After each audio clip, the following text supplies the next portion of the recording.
1, action. Good evening. Today is Wednesday, December 21st, and this is the Board of Education meeting. And we have a wonderful surprise tonight.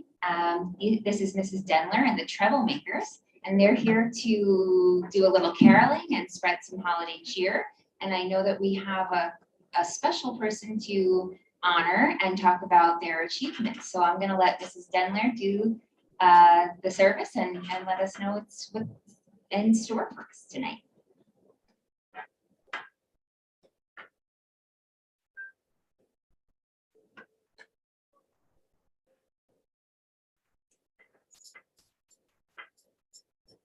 Carols with boughs of holly, la la la la la la la la. 'Tis the season to be jolly, la la la la la la la la. Jolly our day of battle, la la la la la la la. Jolly ancient Yuletide carol, la la la la la la la. Praising you'll be for us, la la la la la la la la. Strike the harp and join the chorus, la la la la la la la. Oh, merry mansion, la la la la la la la. While I tell of Yuletide treasure, la la la la la la la. Fast away the old year passes, la la la la la la la. Hail the new year, lads and lasses, la la la la la la la. So we join us all together, la la la la la la. Heedless of the wind and weather, la la la la la la.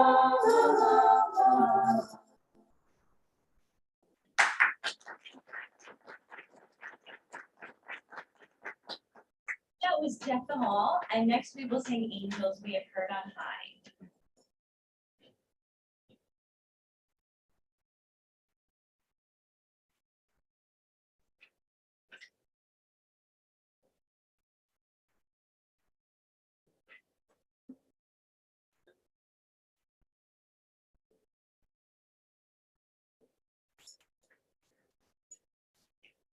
Angels we have heard before, sweetly singing o'er the plains, and from mountains they reply, echoing their joyous strains. Gloria in HHCSD. Gloria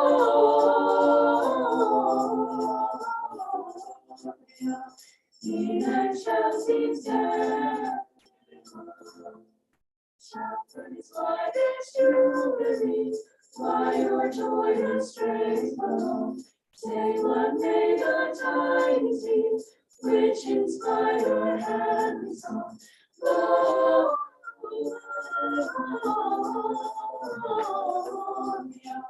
in HHCSD. Gloria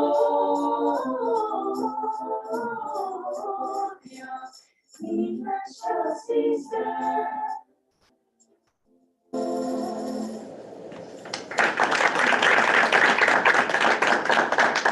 Thank you. Jingle bells.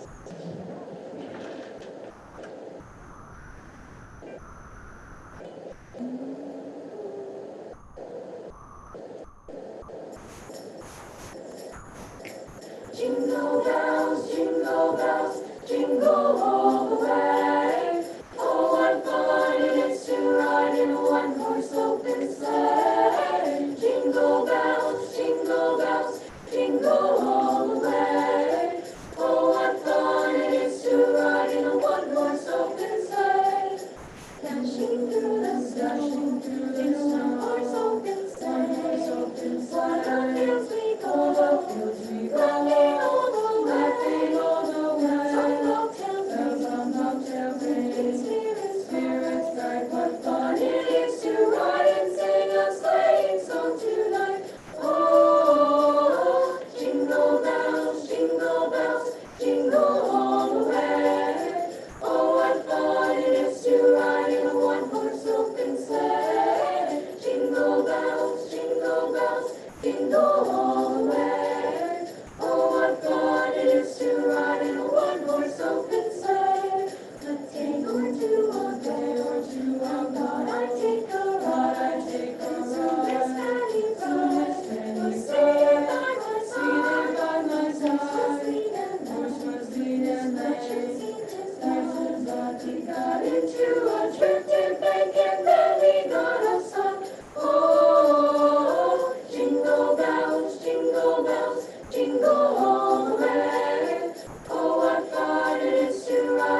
Good tidings we bring for you and your kin.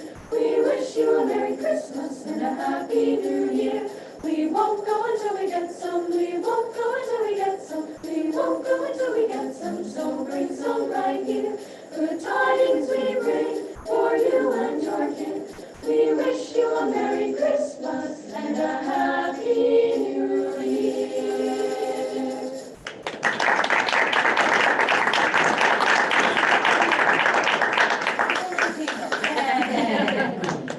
Thank you. So should I just? Yes, absolutely. So again, I'm Erica Dendler. I'm the director of choral music here at the high school.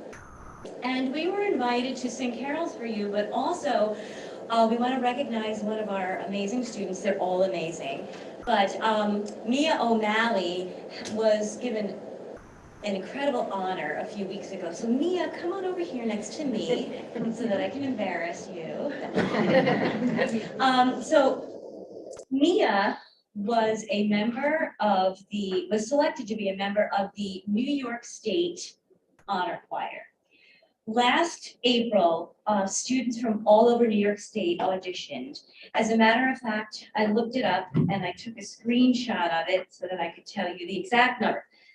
2,053 students auditioned for the All-State Choir. And of those 2,053, 224 made it.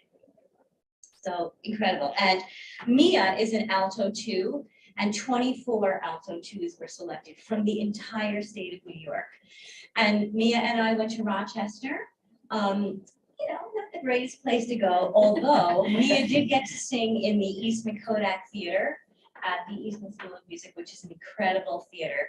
And we spent 4 days there, and Mia sang how many hours a day? Maybe 9, 12 hours a day rehearsing. They've sent the music ahead of time, and Mia learned it all on her own. And they were under the direction of a renowned conductor by the name of Derek Fox, who everybody fell in love with him. He's wonderful. You know him because Tony actually sang under his direction.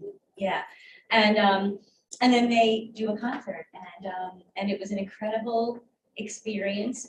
Mia represented Hendrick Hudson in the best possible way. She was front and center, which we were thrilled about.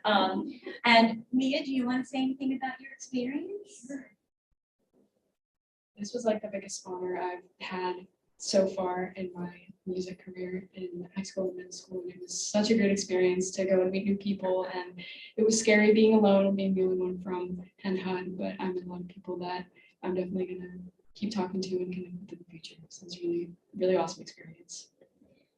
And so on that, just to elaborate a little bit about that. So another honor that Mia has been given, and not only Mia, but 4 other students from Hendrick Hudson School District, 1 8th grader, and 4 of our high school students, Nava Minikino, who's Wave Nava, and 2 other students from my choirs, Amy Wilkinson and Amaya Davis.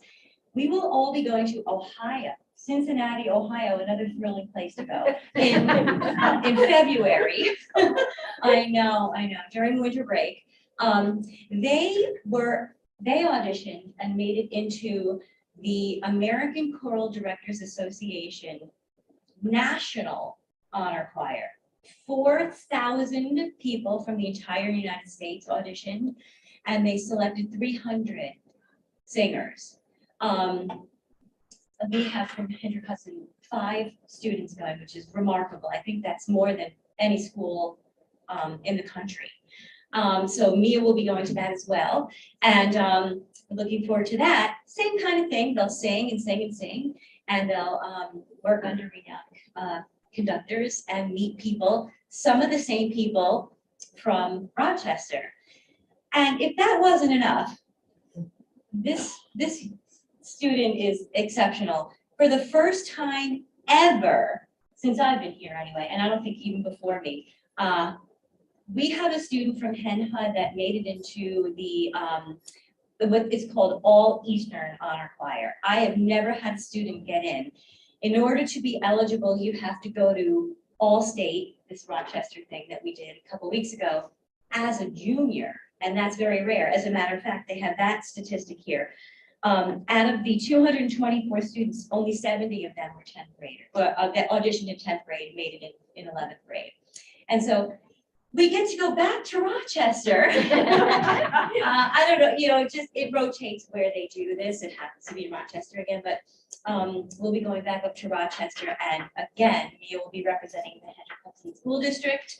And these wonderful opportunities could not happen without the support from Mr. Giovinazzi, who, thank you so much. I come into his office and all I do is like, well, there's ACDA, and then there's NISMA, and then there's honor choir, but it's all Eastern, and then Peter, and I know his head is probably spinning, but he's done everything he possibly can to make it possible for these students to have these opportunities.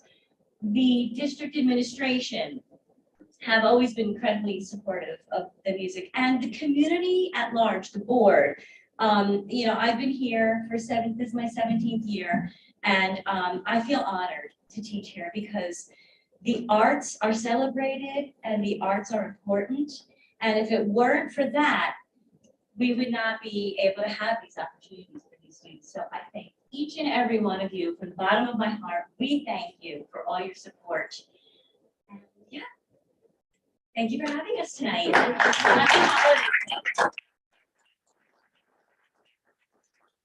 Wonderful job. Thank you guys for coming. That was amazing. Thank you so much. Yeah, beautiful job. Oh, sorry. Well, I saw you. I know. How was she, by the way?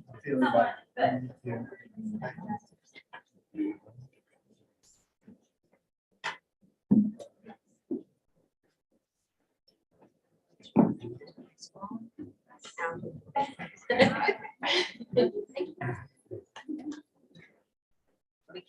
They'll be here. Thank you again. Thank you so much. Thanks, Sarah. Happy holidays.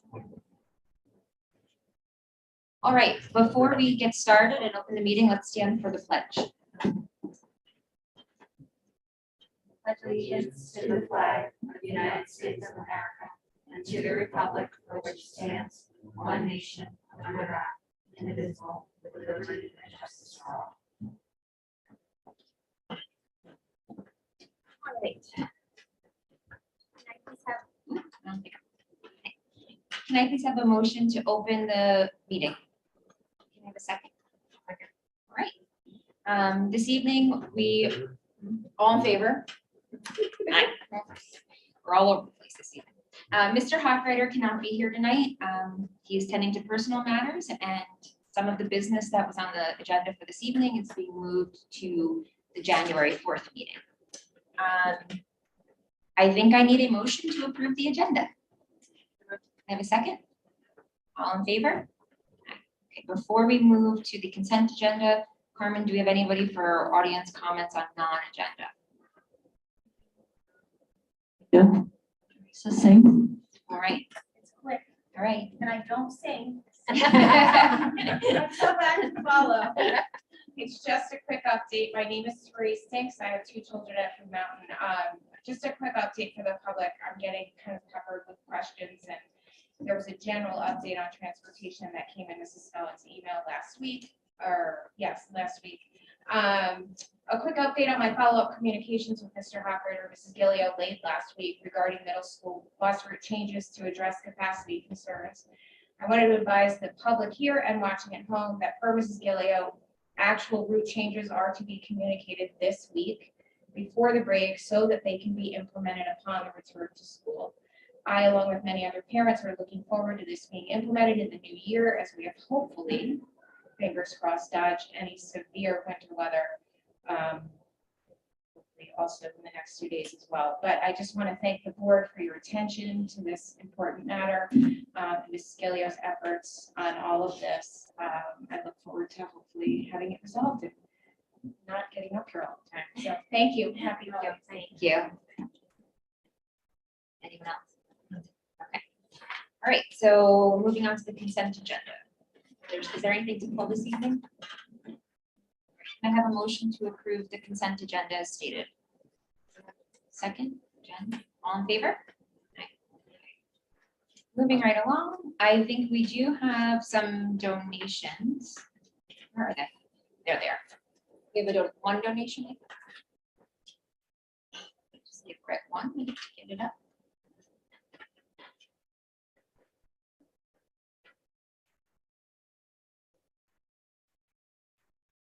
Right. Yeah. All right, so the elementary PTA has donated $263.80 to subsidize the purchase of paint and painting supplies for the FGL door mural project. Can I have a motion to approve this donation? Can I have a second? All in favor? Right. So there is no actual superintendent's report this evening because Mr. Hochreiter could not be here.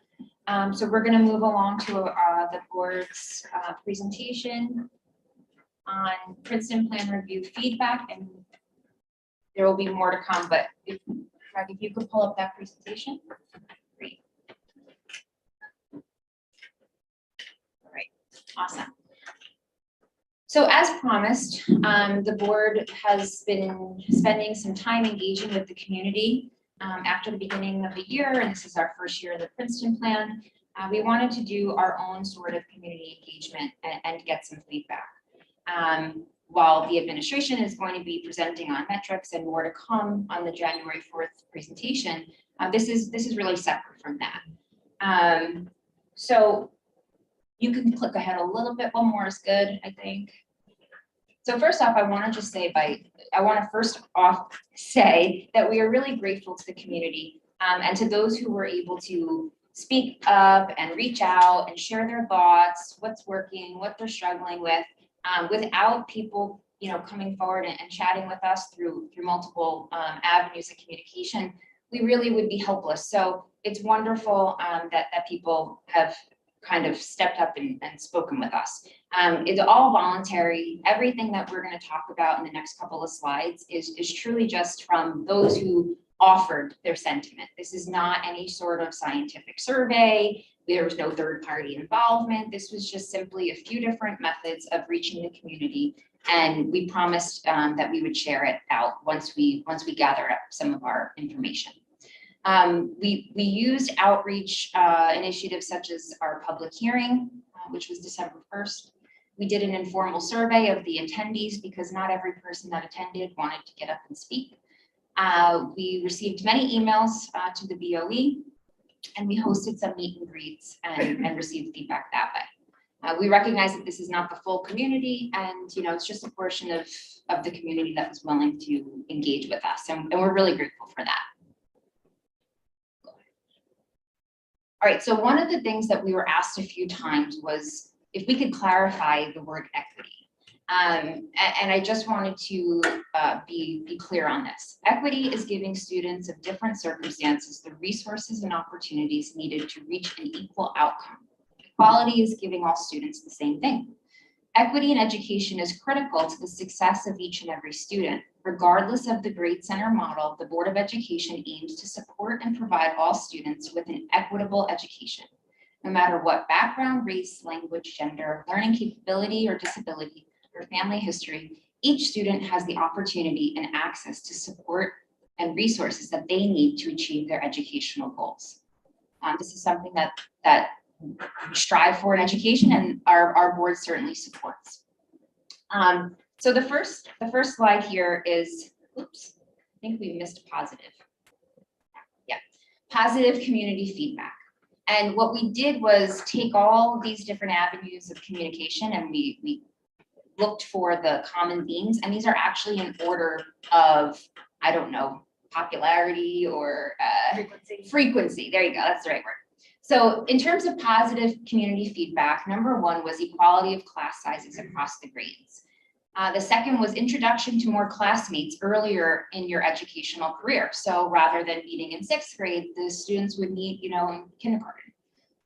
Number three, exposure to diversity, including race and socioeconomic demographics. So there's a great mix, amongst our community, and now it's focused in in each school, and it's equal. Number 4, expected financial savings was a common trend. And number 5 was the chance for more enrichment programs. There is important note here that an overwhelming support from stakeholders, there was overwhelming support from stakeholders without children currently in elementary school. It doesn't mean that they didn't have children there once. It means that they weren't currently in elementary. Next slide. The negative community experience that we heard. The first was transportation, or the highest in frequency. Families with multiple bus times and routes, length of bus rides, bus safety, increased cost of transportation, and carbon footprint. Number 2 was family logistics, and this is kind of a big topic, topic, but I'll try to break it down here. Before and after school planning, managing and attending events, as well as sorting out conflicts between different schools if you have multiple children, and keeping up with the communications of the multiple buildings. Number 3 was that the financial expectations fell short. And number 4 was lack of community. People feel that the 2-year loop and the constant moving creates less of a sense of belonging and community to an actual, individual elementary school. And there are fears of learning loss and mental health problems due to the constant moving. A majority of the negative feedback did come from parents of elementary age children. So it was based on experience, and that was important to note. So what's next is, and this evening the presentation is kind of cut short because our administration has been working to come up with baseline metrics and their data collection. So academics, student support, operations, all of that's going to be coming on January 4th because that's a presentation that Mr. Hochreiter would like to give. And the next steps will be, to evaluate a combination of the experiential information that we heard, as well as what the administration is kind of using as their metrics and tools. And then, figure out what does the board need in terms of making adjustments, improvements, changes, because we know that this is brand new.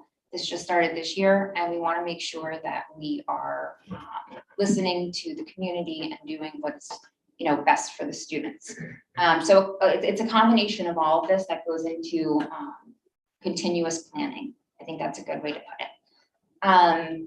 Some suggestions that had come from stakeholders or administration was that there could be a need for surveys and focus groups and ongoing outreach and data collection. So originally our plan was to discuss what the board needs, but I do know that part of that is the metrics from the administration at the next meeting. I want to open it up to the trustees, but I also want to make sure that we are aware that there's much more on this presentation to come. So if anybody has anything that they're looking to discuss, share, something that you feel you need now in advance of the next board meeting, now's the time.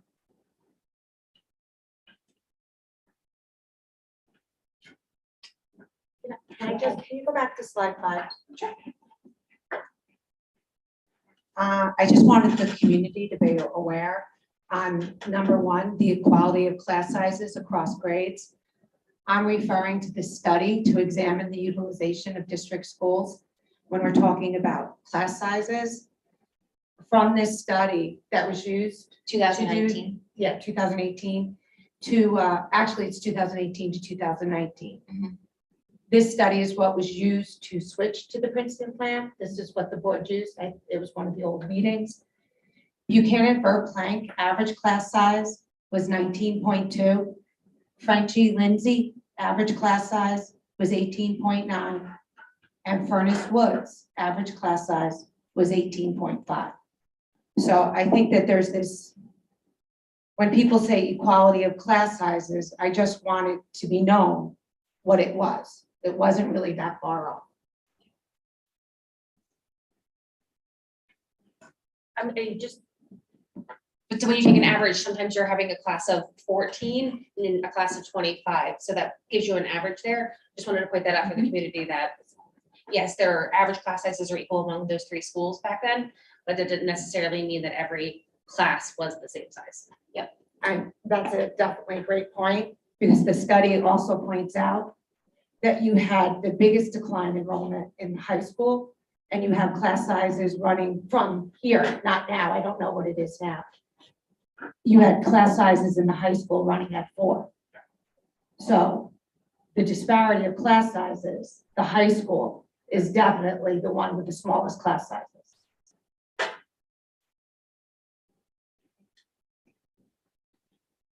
Just wonder, how does the high school apply to the Princeton thing?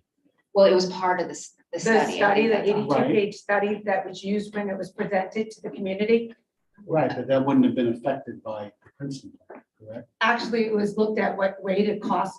The whole study was presented as a cost-saving measure, and the study pointed at the middle school and the high school and the elementary schools. It gave you 3 different scenarios on which you could cut. So I actually highlighted. But that, I don't think that went into the final. It selection. did, I actually wrote down the meeting where it was discussed, and then the next meeting was the SWOT analysis. So the study was actually what was used in that meeting to determine whether you were going to the Princeton plan or not. Why would the high school and the middle school numbers affect? Because it was before moving to Princeton plan, it was part of the. When you were all overall- about cost savings. Just in Oh, general. okay, right, but there was no cost savings in the Princeton plan in either of those schools, correct? Yeah, Princeton plan came after that. Right, So- Right, So so they didn't- you so had this is- 3 scenarios on how you could cut, because we thought we lost Indian Point.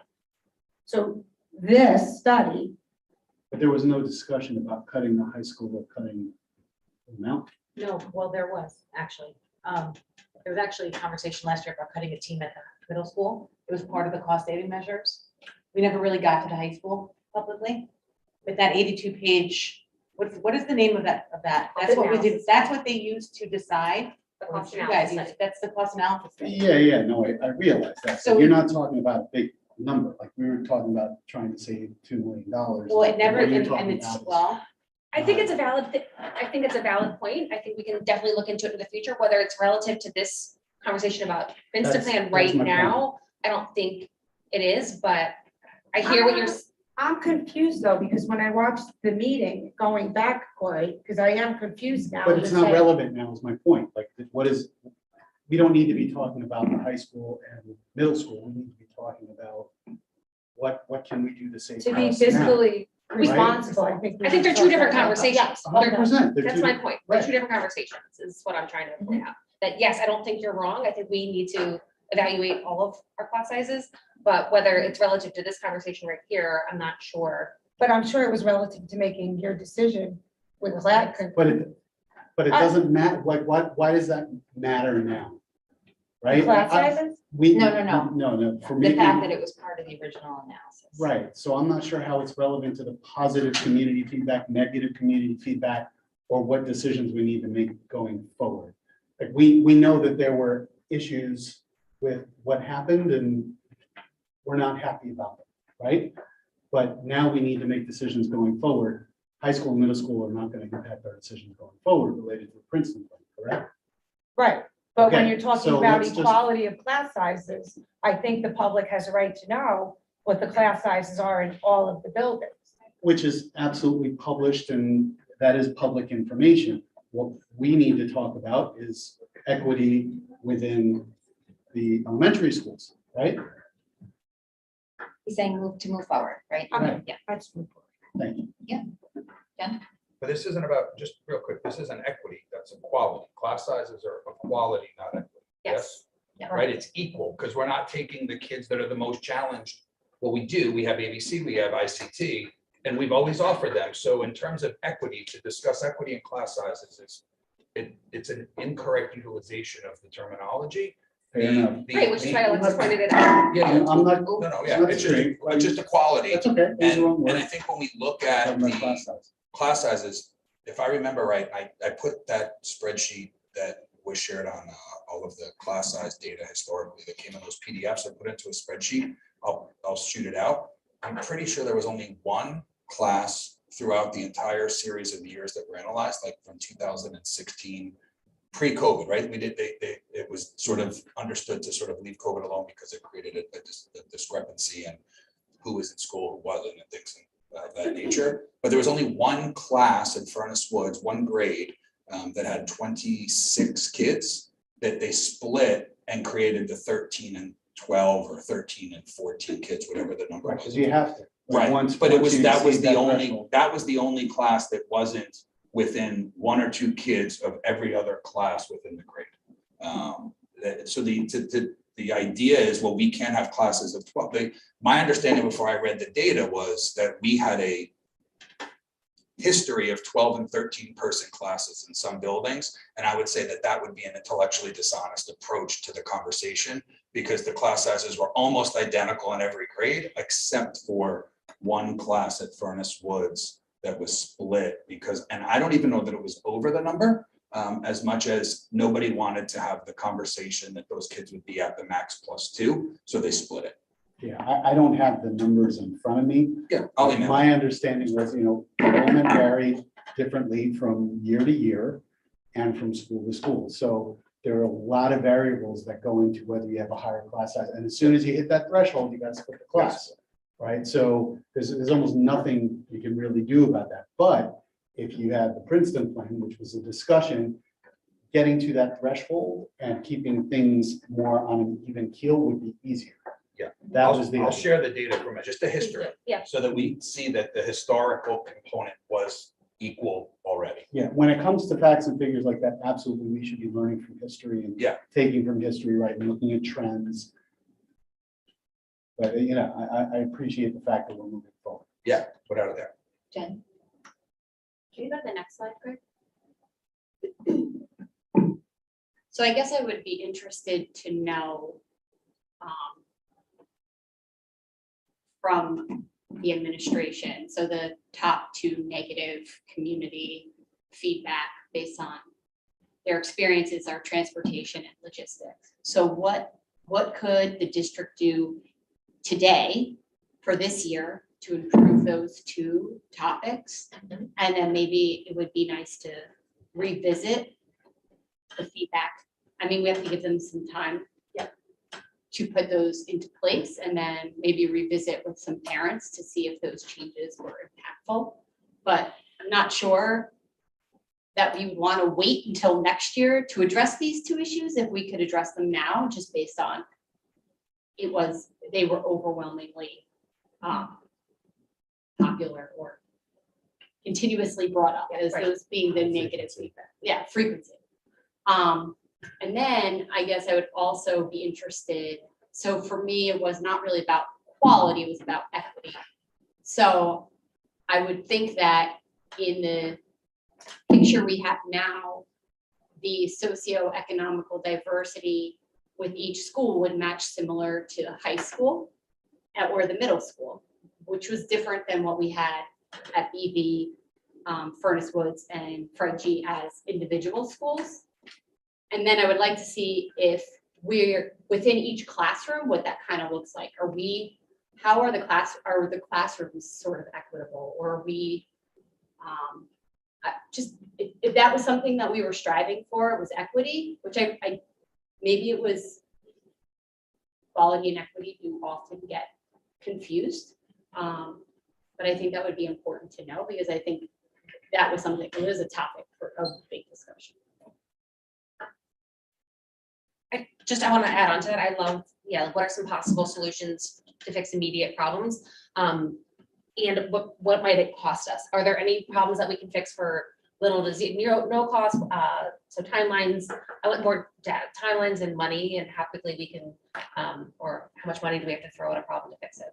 Would be helpful to know. So going back and off of what Jen's saying, and also, I think I'm not sure if it's actually part of the metrics that we were supposed to be presented with tonight, but I think it is important to know if we monitored our classroom demographics. Are there metrics for that to make sure that whatever goal was intended to have that, what it looks like now? Like, are the children actually mixing socioeconomically, language, things like that? Are they mixing? I don't even know if we've tracked levels, like your high, middle. I don't know if we've ever tracked that to get good metrics on it. to be honest. I don't know that, I would like to know that. I think we really need to look at where I need to see, and again, I'm asking it again. We've obviously, something got missed here with transportation, as far as budgeting. We had consultants that we worked with to get us where we are right now. And there has got to be something similar to that 82-page study that lays this all out for us, because these decisions were not made, you know, randomly. Our goal was a net zero increase in busing, which forced more children on buses than we ever had before. No one thought of monitors. No one thought of it, but there's expenses tied to that as well. So we need to know the monitor expenses.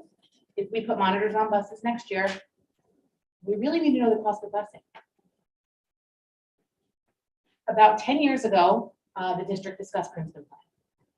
2010 or so, 2011, and there was a full study done by Dr. McCann and the board at the time on transportation.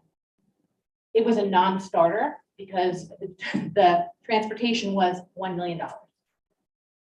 It was a non-starter. So the board at that time said, we're going to save $1.5 million or $2 million, but we're going to spend over $1 million on transportation to do this properly. It's a non-starter. I have asked for these studies. I think it's important for us to, they're not in board docs because the board docs will go back to 2011. So I'd like to have access to them. I think it would be helpful, even though 10 years ago, 3 years ago, there's a history here. So I'm going to say that we have an idea of what busing costs to fix this. We need to know what that number is. I think the community needs to know what that number is, because I think that's the biggest part of this, right? If transportation is going to cost over $1 million to fix, when our goal here was to save $2 million or $1.5 million, I think the community needs to know. So that's what I need more, first and foremost, and I think the community needs. I would also love to know how many times in the past 10 years we have had to split a class coming into elementary school, because I don't think it happens at all. I think it's like actually quite rare overall. And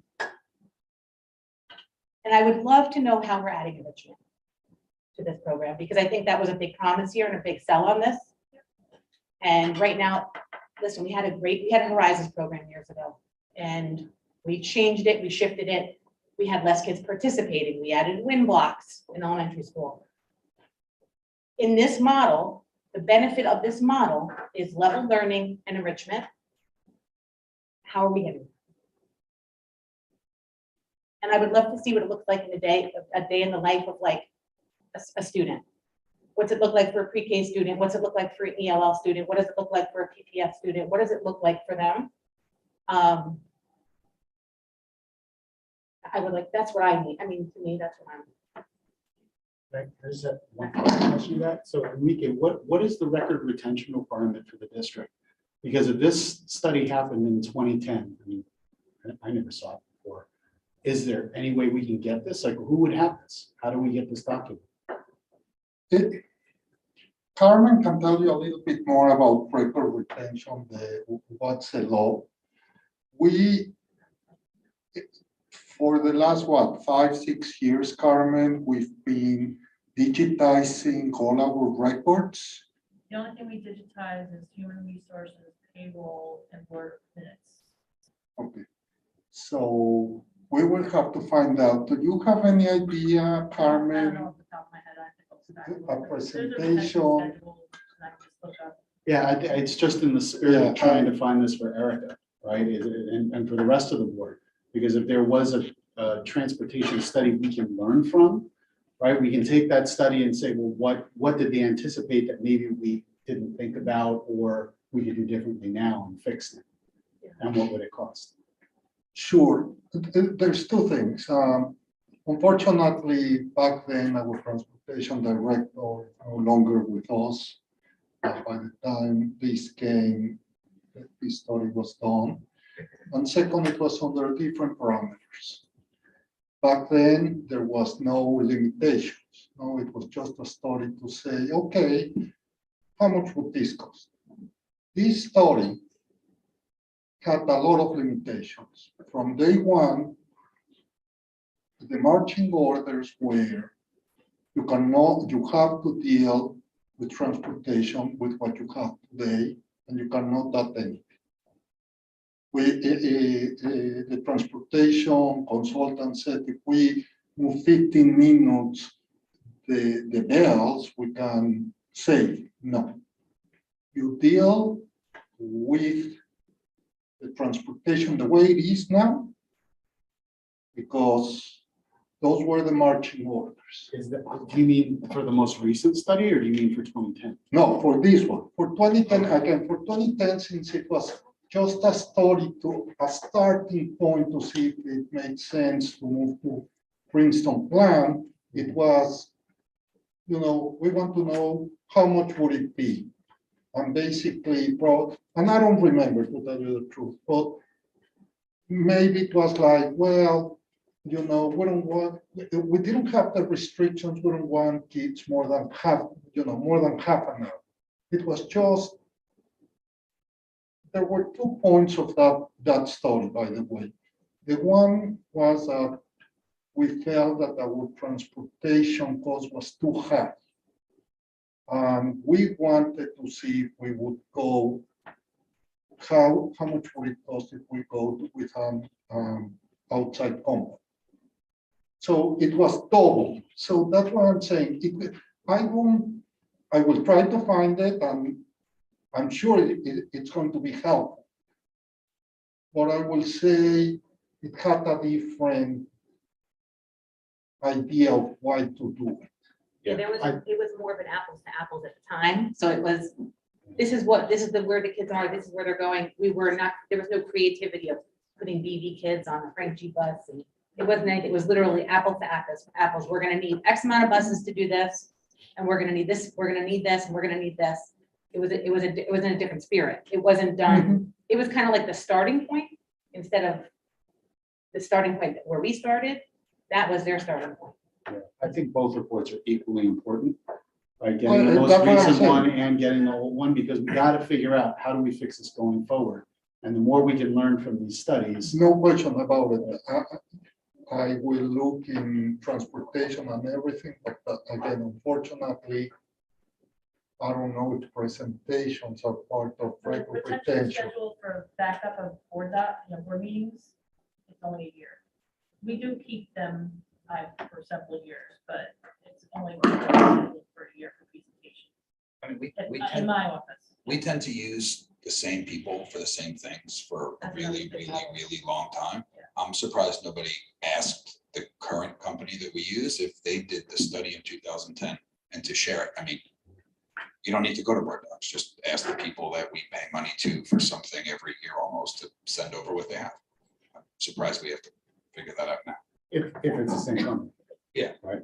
Yeah, and if not, who do we write the check to? We probably have a log of our financial payments that go back that far, and we can see who do we pay transportation study to and pick up the phone and call And that would be the record retention requirement, right? Because if there's something that says we keep your records for 7 years, Yeah. that's gone through. And I have another place where I can call, because this time we did it to BOCES, and I'm sure last time we did it to BOCES too. So maybe BOCES will know. So let us work on it and see if we can get it as soon as possible. Thank you. I just wanted to go back to slide 5, because one of the positive comments, exposure to diversity, is really good, but what metric I would really like to see is what programs have been created to decrease racial achievement gaps that exist. So just exposure doesn't do it for me. I want to know what programs have been created to decrease that racial achievement gap. And I had a question actually for Erica, from you. Your comment about how often we have to split classes. So when Joe and Margaret are going back to look at the data, are you thinking like I guess what's your timeline? Is it after classes start in September? Is it after the budget's approved and then we have to add a teacher? Like where do you want them to go back to splitting a class? So they know what's at article. I mean, I think, I don't know, I mean, Margaret might have a better idea of what would be best, honestly. I mean, we budget for a certain number of teachers, Yes. right? And every once in a while, in September, in August, we have to add, because especially in kindergarten, right? Especially in kindergarten, every once in a while, we'll get a classification of a new student in ICT that we have to split for, right? That happens every once in a while. I don't think it's that common. I think it's from like maybe August on. Or like, how many times do they have to go back and reshuffle classes in the summer after they're established because of this? I think after the fact, like after September, October, I don't think that's gonna get us very much at all. I think that's happened like once, 2 or 3 times in the last 10 years that I remember. But in the summer, like how many times have the principals had to go back and like reconfigure their classes once they've been done? I think that's the really, Okay, thank you. I have 2 things related to transportation I think we should also include here. One, I'd like to get feedback from the people that drive the buses. I think that's really important, and I haven't heard anybody share a formal dissemination of information that they've used as a download from the people that are actually living this by themselves every day on those buses. And the other thing that I would like is the ability to capture and compare the number of incidents that our buses have had in terms of traffic safety. How many fender benders and things of that nature have we experienced as of X date in years previous, and how many have we experienced so far this year? Because if the buses are traversing double the number of miles, you would expect there to be double the number of incidents. And if that's the case, what is the collateral damage for our kids having 100% more miles underneath their feet when they're going to and from school? Fortunately, in that sense, our bus drivers are the best. Today, one of them had an accident, as you might know. Yeah. But it was a freak accident, and it was not an accident. It hit a rock on the side and blew the tire. Everyone was fine. Kids didn't even notice it. But they had to stop and call the mechanic to bring another bus. But what I can remember, big buses, honestly, I don't remember any big accidents, for sure, no. Absolutely no. But small accidents, it might be 3 or 4 during my 15 years. In that sense, knock on wood, we've done very well. Our bus drivers are very conscious. To your point, I think we're lucky that we have the bus drivers are direct employees of the district. Yes. They know these kids, they care about them. It's like an extension of them. We are very, very, very fortunate to have the busing situation we have with these drivers. Very, very fortunate. Actually, that was the main issue of that report. The main discussion from the board at that time about that report was exactly that.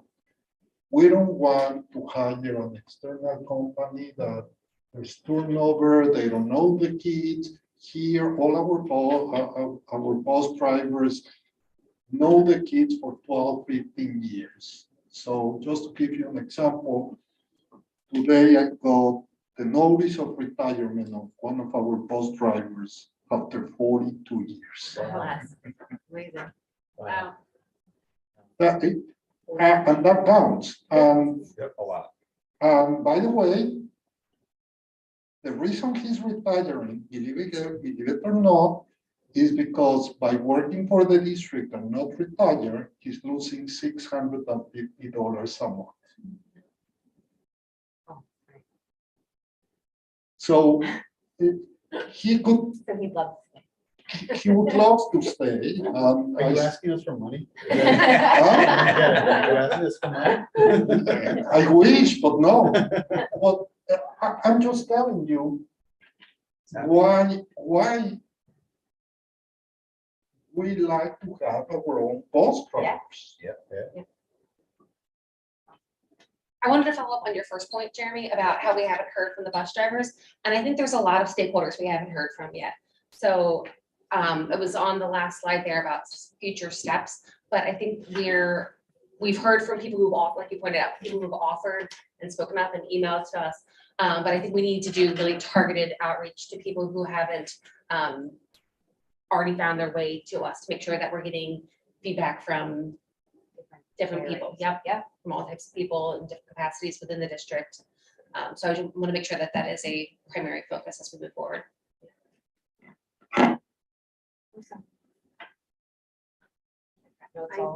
Sorry, I have a question.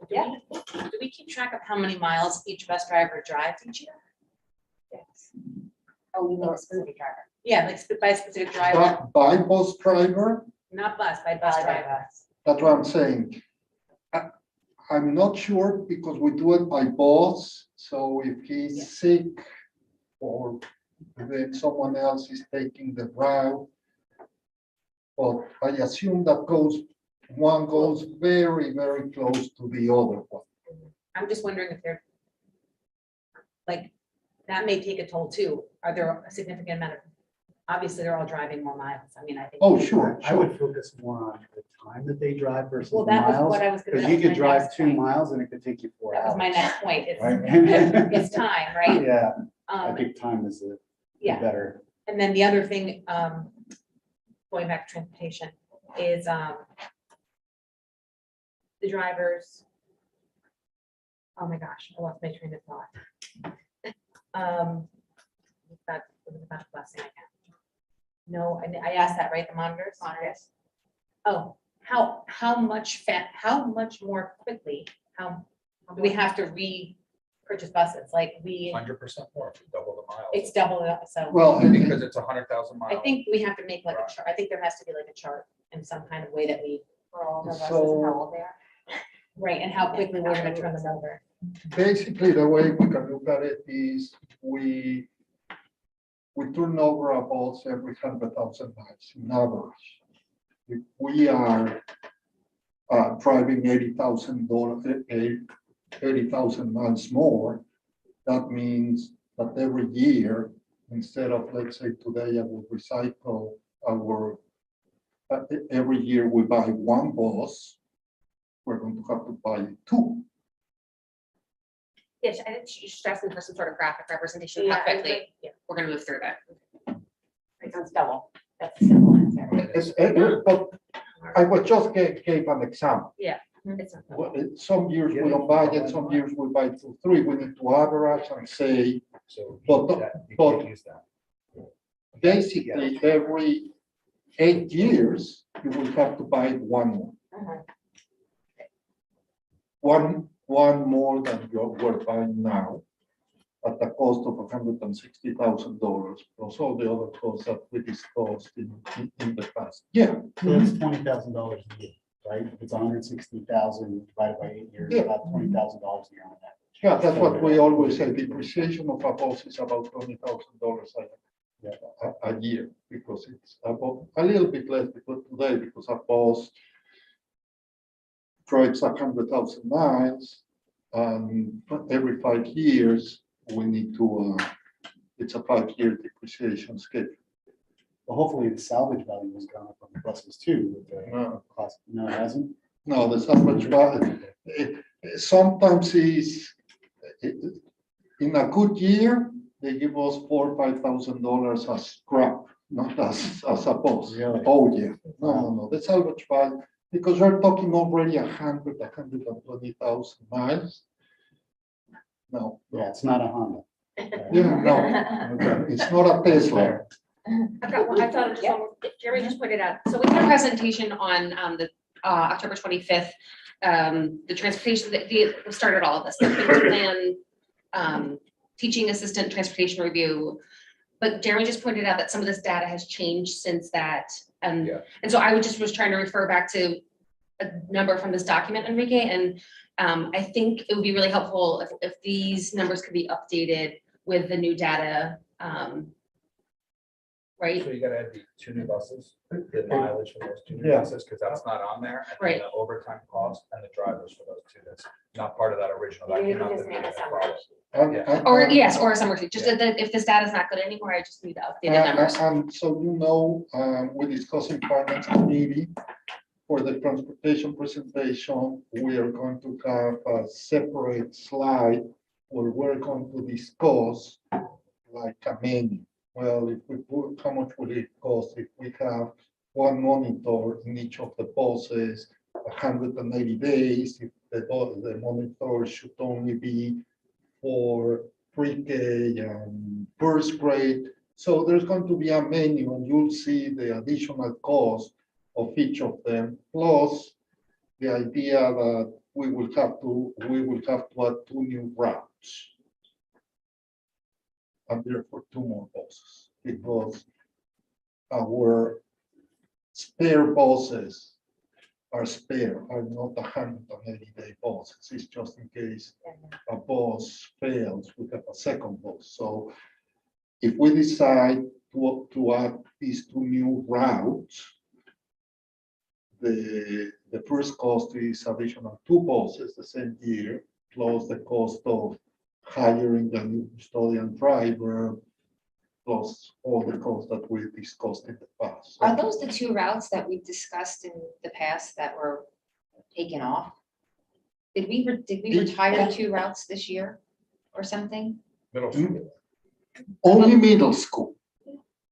These will be 2 new complete routes, K Okay. to high school. Okay. So we will have to hire 1 custodian driver that will, obviously, 1 person that will do all the routes Mhm. on 2 buses. So that's for next fiscal year. Uh, We're talking about budget season for next year. Yes, Okay. that's what I'm saying. All this will come in the transportation presentation, but all this is for next year. For this year, without any doubt, like we mentioned a couple of weeks ago, Liz is almost finished training all the new substitute chauffeurs that will be our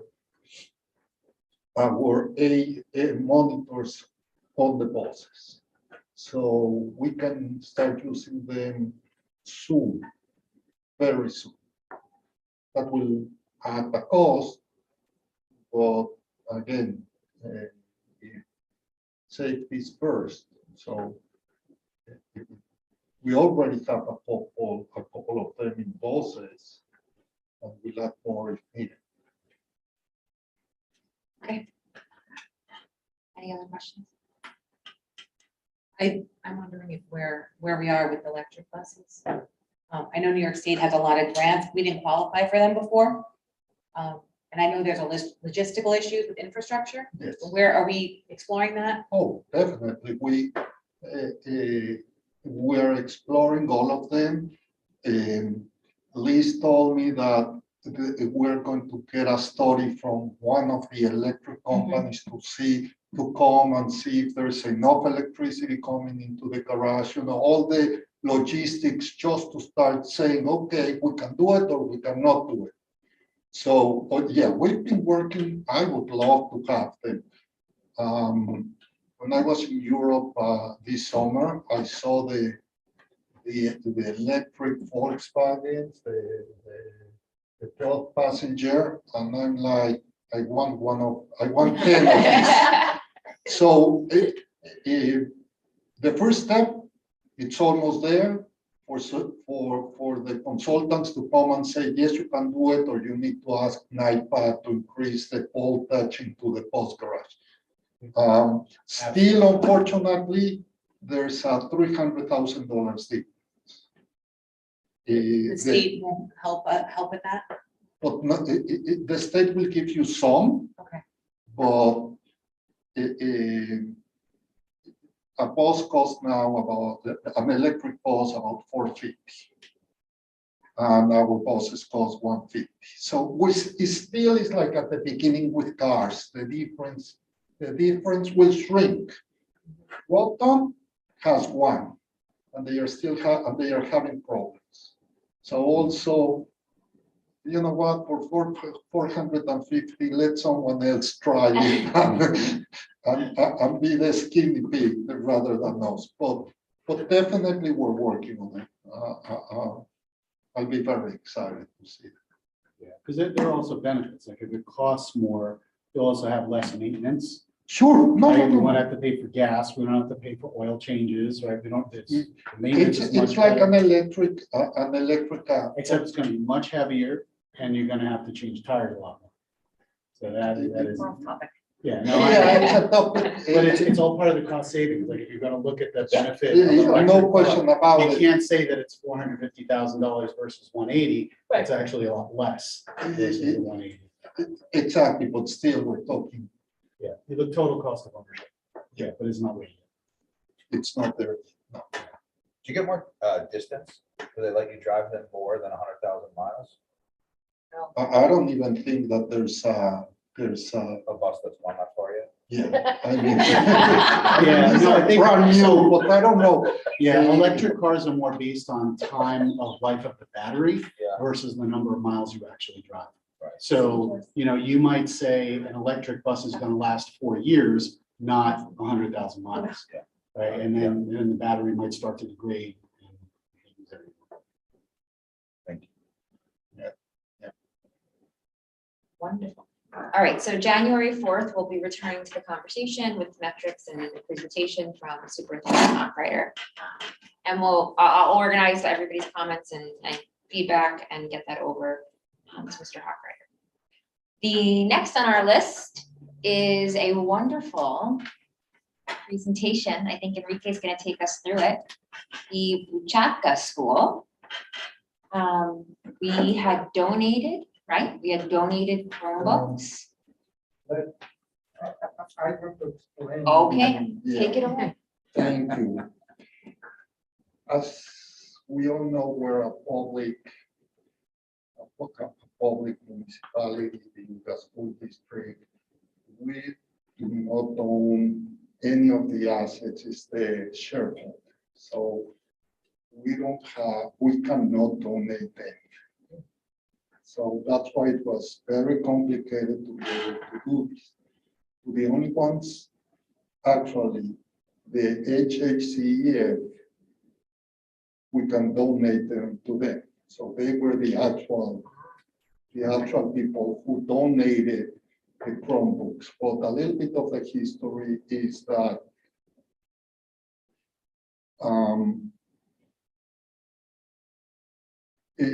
the American Academy of Neurology, where my wife works, when the war started, some of their members contacted them and they were able to ship them medicines, equipment, everything.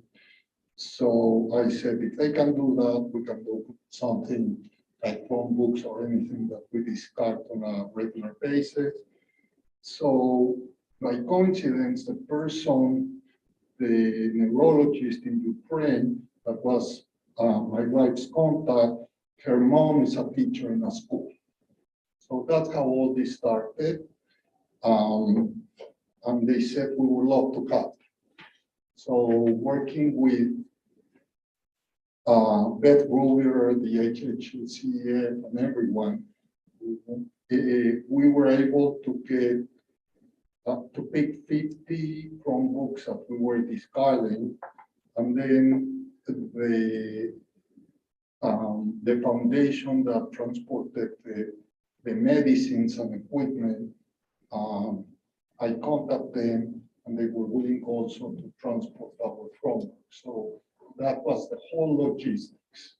And it took 3 months for this, from the moment that we sent the Chromebooks from here to the company that it's called Brothers Brother Foundation in Pittsburgh, Pennsylvania. From the day that I sent the Chromebooks from here to there, it took 3 months for the Chromebooks to actually get to the kids in the school. So I want to read, while you look at the pictures and the videos that they sent, the letter that the principal of the school brought to all of us. Dear sirs, we received the Chromebooks and really thankful to you for them. They are of great help to us. Our teachers use them at the lessons of math, physics, history, foreign languages, nature, literature, and geography. The Chromebooks are especially handy at the lessons in 5th grade because our Ministry of Education adopted a new program for a new Ukraine, but did not manage to print students' books to support it. We attached some photos to show you how we use the Chromebooks at the lessons. We want to send our sincere gratitude to the Board of Education of the Henry Hudson School District, the HHCEF, Beth Bruder, Enrique Catalan, and Brothers Brother Foundation. Thank you very much for your great support. You're faithfully the principal, teachers, and students of the Buca Gymnasia School, named after Volodymyr Hanatik.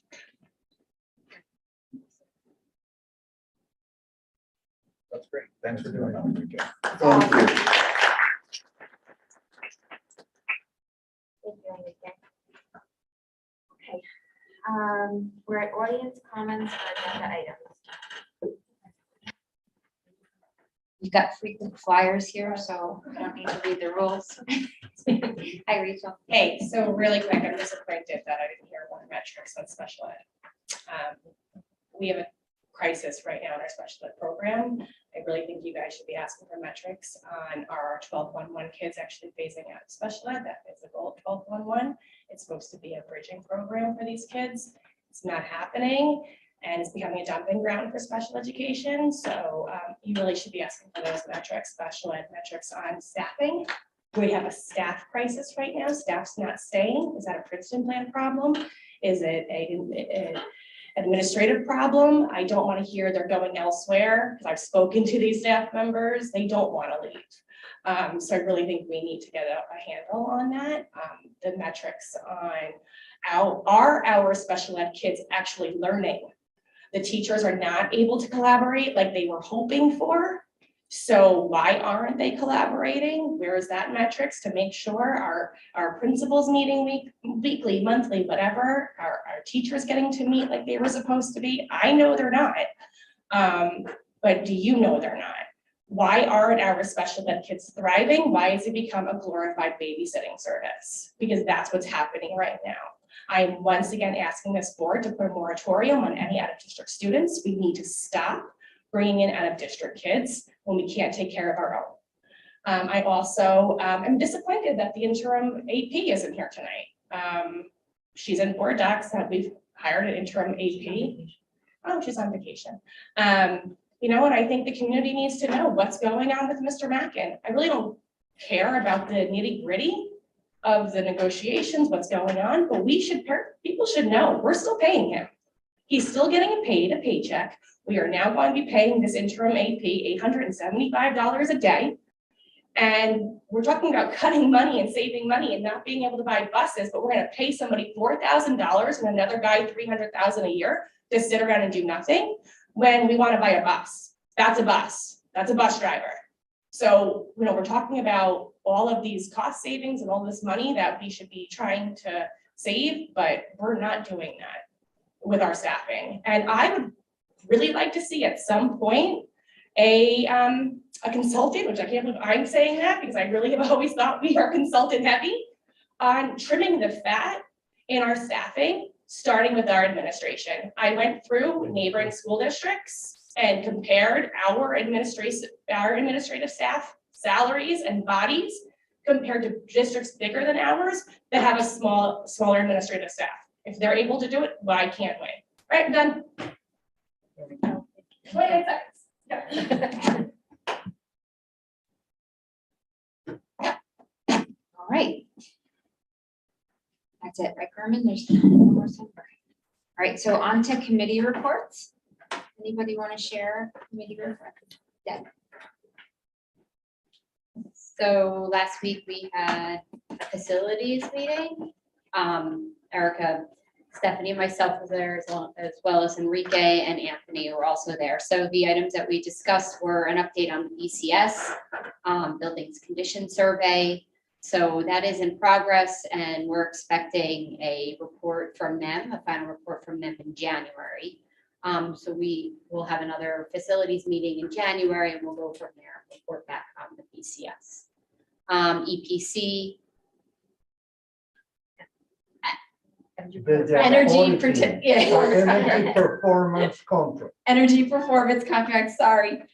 So Siemens is our new EPC consultant, so they started their audit and in December, so we'll have an update from them next month or probably beginning of the quarter, and we'll finalize the plan for EPC and see if it's feasible.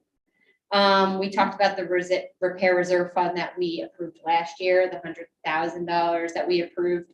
So the Blue Mountain Middle School roof, that work, the work that could be done was done. They're waiting on some warranty issues. So, but it was roofing work and most of the leaks have been addressed. So that's great. EVs had sidewalk repairs. So both of those are completed. Frank G had window panel repairs and those are all completed. And there is a remaining balance of $26,000, but we're going to keep that for the roofing, figuring that not everything that we want to do will be covered under warranty. So we were really happy with that, and we could talk about that again for this year if it's something that we want to do.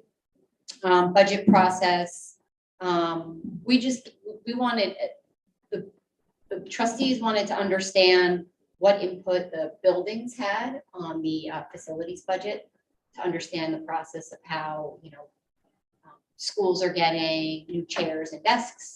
And that was kind of it, not really textbooks, that's from a different budget. High school auditorium, we got the update on that. Which I think I'll let Erica talk about it at the end. I know she's passionate about that. High school public address system. Again, that we're having those issues addressed. They're not completed yet. But really it was for the basement of the high school. So we'll follow up with that in the beginning of the new year. And BB cafeteria, that went out to bid last week, 12/16, and is on schedule to start. And so we'll be providing more updates on that next year with some rendering so people could see what it is today and what's expected, which I think is important, and how much it will cost once we get the bids out. So. Auditorium, as we all know, looks fantastic, but there's still some work. The house light is ordered because you can't turn the lights on unless you go behind the stage. Sound system, we just, tonight, the National Honor Society, we had an induction of our seniors, and we're using a portable PA system because the beautiful speakers we have are not quite hooked up yet. So I know that there is a plan. Everything we need is ordered.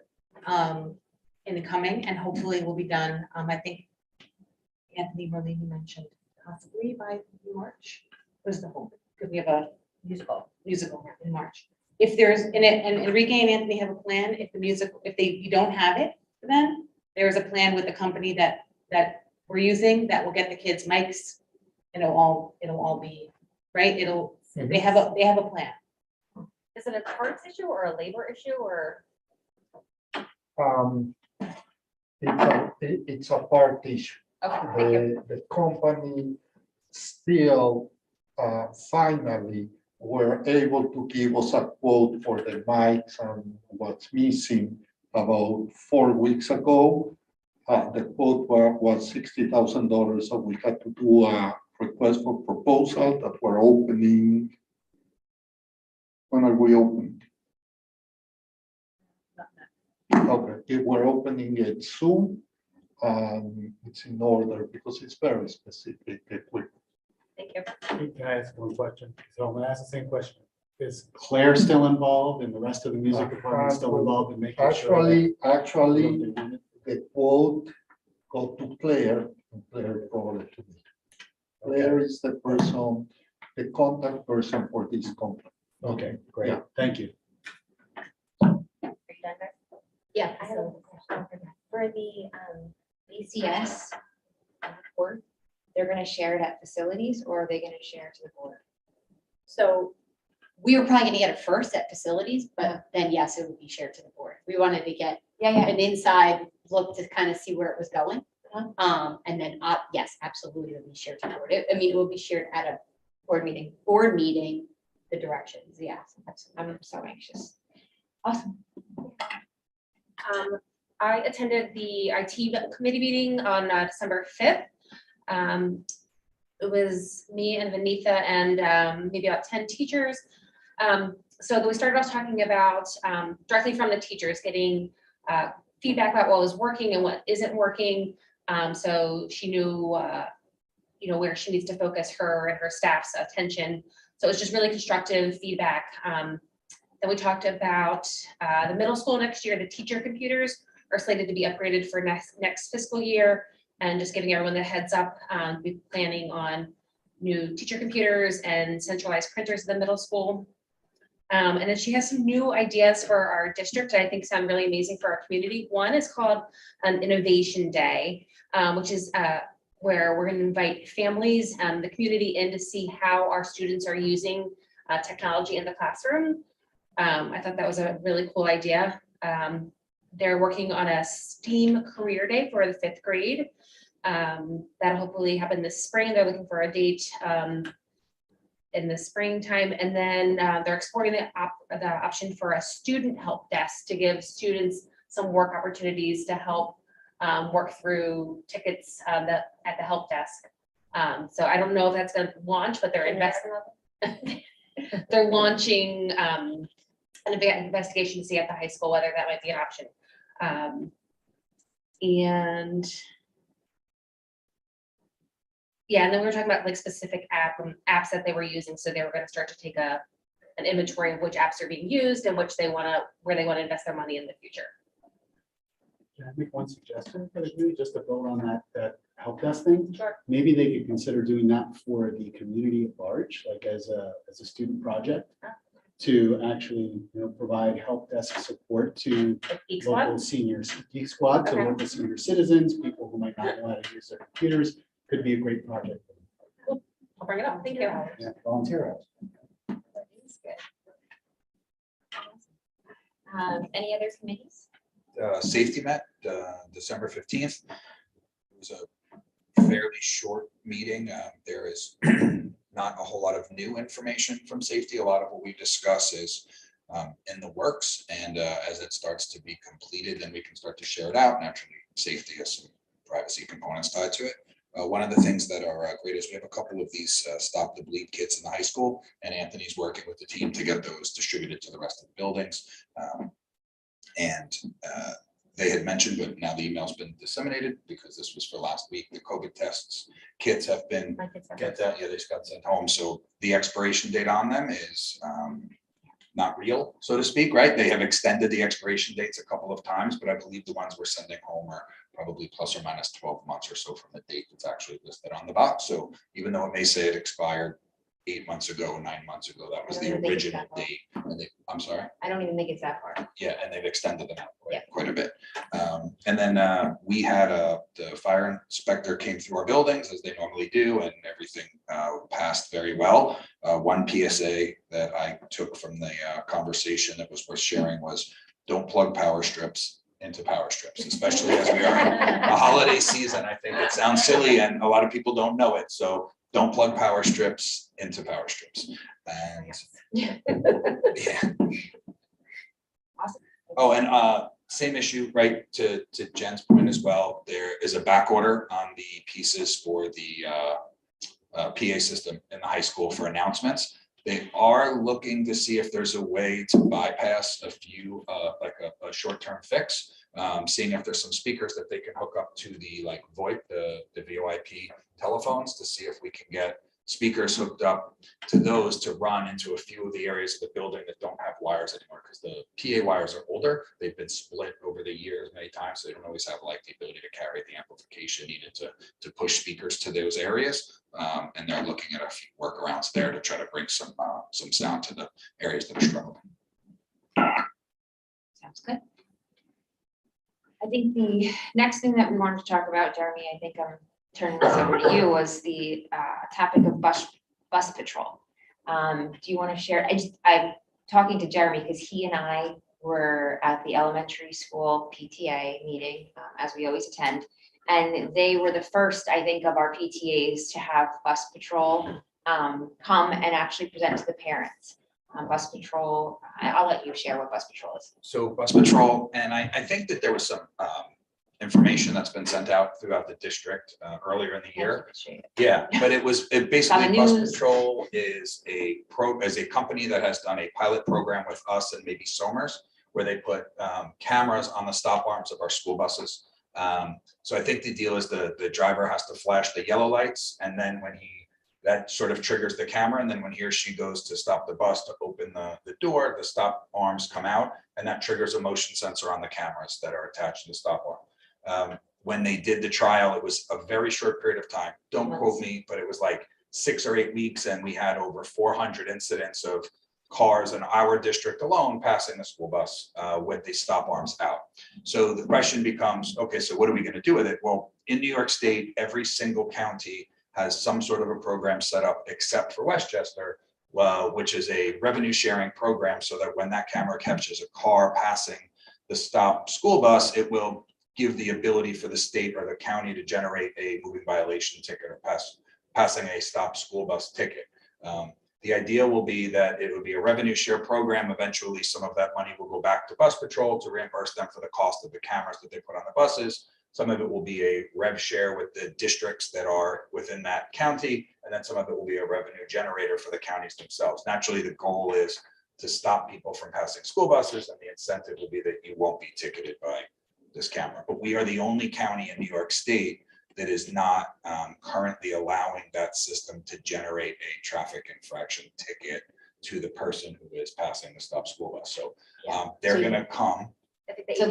Yeah, these 400 drivers that pass school buses, that's it. We just know they passed, right? So the idea is to actually put action and more behind it. They are going to come to the board meeting on January 18th and share with everything that we've learned with the board, because I think this is a really important initiative.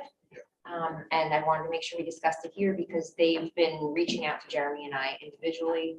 There's some, different reporters that want to talk with us about the initiative, and we felt first it was important that we shared what we've learned here. I think it's been on the news, so everyone probably has seen it. Yeah, News 12 carried those stories, and I think the goal ultimately is the school board able to advocate on behalf of this becoming enacted in the county, and then also can we incorporate that with our community and the PTAs, because that's really what's going to get the traction, right? It's not the 7 of us that are going to get Mr. Latimer to say, oh yeah, let's authorize this thing, right? But when all the parents are saying, hey, we need to make these kids safer, I think that's what's going to help get these programs pushed through.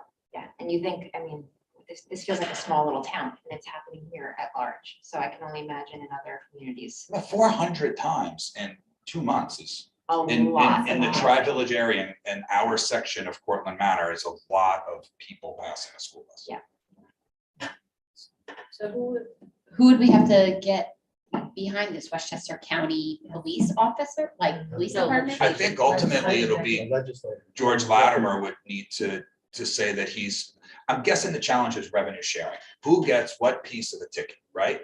And once that can get figured out is likely how this will then be able to unfold. And the good news is we don't have to invent the wheel because it's been done by every single county in New York State so far. So we could find some that we think look like us and maybe mimic what they're doing. We don't even have to make it up. We just need to say, okay, let's not keep waiting and let things get stuck in bureaucratic red tape. Do we know why it hasn't? So the unspoken response was Westchester County is not always the easiest sandbox to play in with revenue sharing. So I think we just got to figure out the math behind who gets what, and then how they're going to distribute what the county doesn't keep, what piece bus control keeps, because bus patrol needs to be reimbursed for the equipment as well, because I think their goal is, at least in our case, zero cost for the program. Now, I don't know if they charge these other districts once it's rolled out, and then those districts will be able to offset it with revenue from the ticketing system.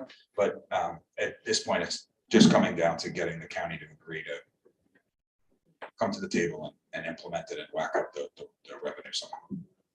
When really, like, we don't care so much about the revenue, and it's more about our students are out there, you know, my neighbor, my child, they're crossing the street, I mean, every day.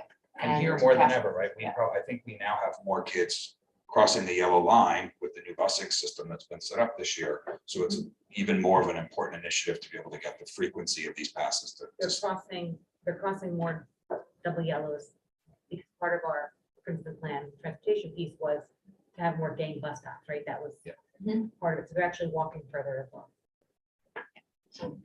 Safety is important. So I think that's it. Anything else? Anybody, any new business, board comments, anything anyone wants to share? Everyone's excited for the home. Happy Hanukkah. Happy Hanukkah. Happy New Year. We won't see anybody until the new year, hopefully. We're not going to talk about school or homework or board business until the new year. Actually, I have one question, it's really for Margaret. When you present in the spring for your budget, can you take some time to educate us, the public, however, ICT and ELL programs, can you go through those a little bit? Sure. About how, how do students, ELL students get the services they require, and how are we implementing it within our schools? And then also, there are many parents that never had been exposed to ICT because their kids were not in the class or the grades that had them. So it would be interesting to see, or it'd be helpful for parents to understand how it works, and like what are the goals and how we're achieving them. I think that ICT is Oh, that's Lisa.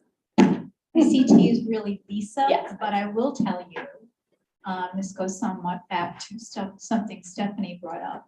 Our largest, I think everyone knows this, our largest minority population is Hispanic. And so we are looking at a co-taught model for ELLs. So it may not be ICT just for special ed for much longer, because that's a conversation we were having last year. And then in the movement of staff, we decided, we don't have to do everything in year one. And so we decided we would study that a little bit more. We switched consultants because our prior consultant retired and just picked up with a new E&L consultant out of the city. And so that is part of what we're looking at together.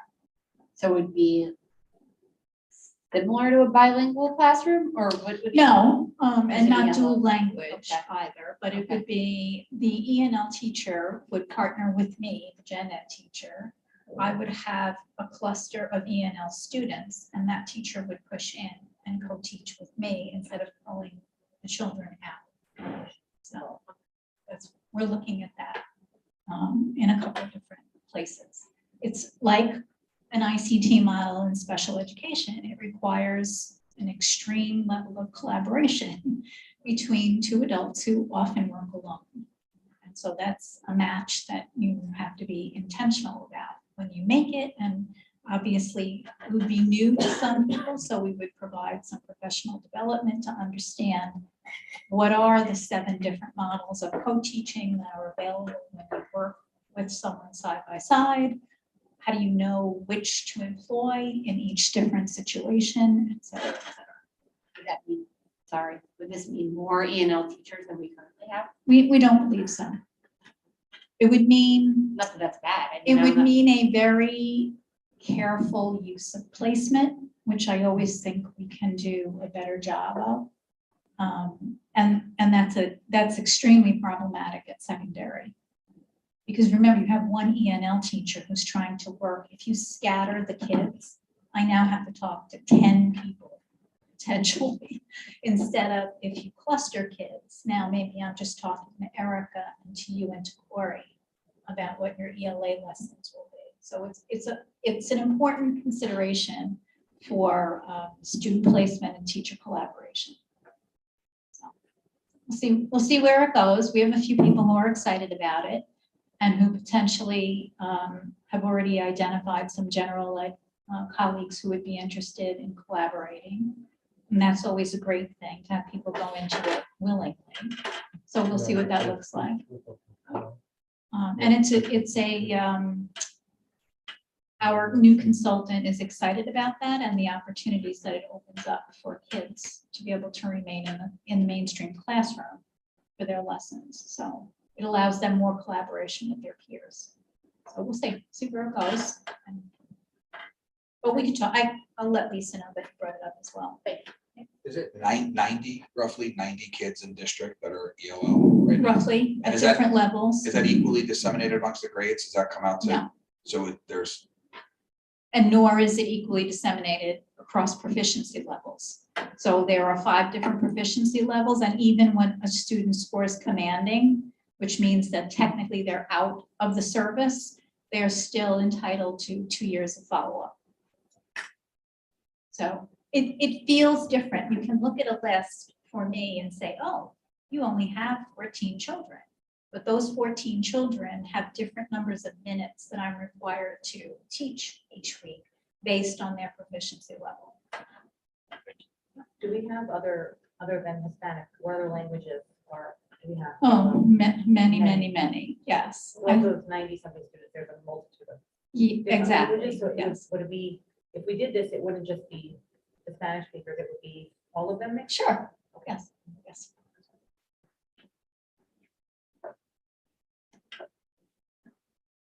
Great. Can I have a motion to close the meeting? Second. All in favor?